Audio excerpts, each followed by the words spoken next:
చంద్రబాబు నాయుడు గారి నేతృత్వంలో కూటమి అధికారంలోకి వచ్చిన తర్వాత అవినీతి, అక్రమాలు, కొన్ని దందాలు, పంపకాల్లో తేడాలు, విచ్చలవిడితనం, దీన్ని ప్రతిపక్షానికి సంబంధించినటువంటి పార్టీలో లేకపోతే మీడియానో, ఇంకో పత్రికలో, టీవీ ఛానల్లో బయట పెట్టడం కాదు.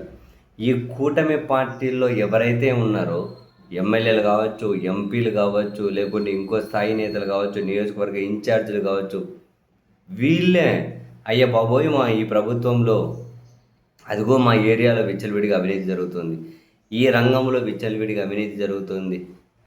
ఒకటి ఆ పార్టీలో ఉన్న నేతల మధ్య విభేదాల వల్ల బయటకు రావచ్చు, లేకుంటే విచ్చలవిడిగా మితిమీరిపోతున్నటువంటి ఈ అవినీతి అక్రమాలు అల్టిమేట్గా పార్టీకి నష్టం చేస్తాయి అనే కాన్సర్న్లో బయటకు రావచ్చు.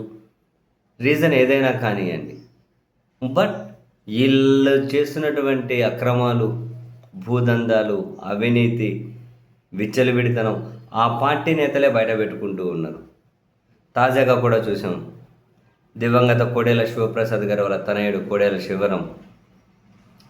శివరాం గారు ఏకంగా జిల్లా కలెక్టర్నే కలిసి, కృతికా శుక్లా గారిని ఏకంగా జిల్లా కలెక్టర్నే కలిసి, అయ్యా నరసరావుపేట, బాపట్ల ఈ పరిధిలో ఉన్నటువంటి ఈ 2 జిల్లాలు విచ్చలవిడిగా అక్రమ మైనింగ్ సాగుతూ ఉంది, ప్రభుత్వానికి దక్కాల్సినటువంటి సంపదను ప్రైవేట్ వ్యక్తులు కొల్లగొట్టేసుకుంటూ ఉన్నారు, అదుపు లేకుండా పోతుంది, దీనికి అధికారులు కూడా సహకారం అందిస్తూ ఉన్నారు. దీన్ని కనుక అడ్డుకట్ట వేయకపోతే ప్రభుత్వ సంపద అంతా ప్రైవేట్ వాళ్ళ సొంతం అయిపోతుంది. మేడం, వీలైనంత త్వరగా దీన్ని అరికట్టండి, సహకరిస్తున్న అధికారుల మీద చర్యలు తీసుకోండి అని ఆయన ఏకంగా కలెక్టర్కే ఫిర్యాదు చేశారు. మళ్ళీ తెలుగుదేశం పార్టీ నేతే చాలా చోట్ల ఇదే పరిస్థితి. అదిగో మా నాయకుడి వల్ల విచ్చలవిడి అవినీతి అని చెప్పి ఇంకొకరు బయటకు వచ్చి, ఇప్పుడు మన తిరువూరులో చూస్తూ ఉన్నాం, మొన్న సత్యవేడులో చూసాం.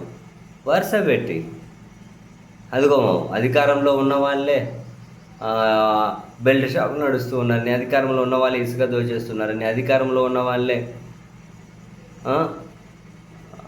మైనింగ్ కొల్లగొట్టేసి, ఇసుక కొల్లగొట్టేసి మొత్తం అంతా పక్క రాష్ట్రాలకు తరలించుకుపోతున్నారు అని వరుస పెట్టి ఆ పార్టీలకు సంబంధించిన వాళ్ళే బయట పెడుతూ ఉన్నారు.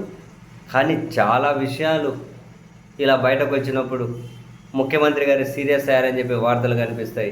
తర్వాత ఎవరి మీద చర్యలు ఉండవు, ఎవరిని కూడా కంట్రోల్కి తెచ్చినట్లు కూడా కనిపించదు. బహుశా చంద్రబాబు నాయుడు గారు సీరియస్గా ఆదేశాలు ఇస్తారా లేదా అనేది ఒక ప్రశ్న, ఆయన ఆదేశాలను సీరియస్గా తీసుకోవాల్సిన అవసరం లేదు అని కింద స్థాయి వాళ్ళు ఏమైనా లైట్గా తీసుకుంటున్నారా అన్నది మరొక ప్రశ్న.